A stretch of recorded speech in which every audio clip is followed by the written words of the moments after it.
আল্লাযীনা হাজারু ঈমান আনার দ্বারা আমার উপর বিপদ আসতে পারে, অত্যাচার আসতে পারে, জুলুম আসতে পারে কিনা বলেন? সবাই বলেন পারে কিনা?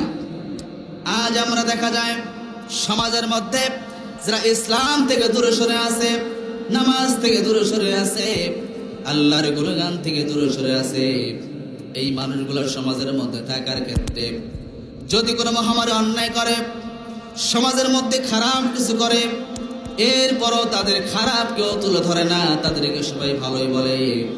যারা সমাজের মধ্যে অশ্লীল বেহায়াপনা করতেছে এদেরকে সবাই ভালোই বলে।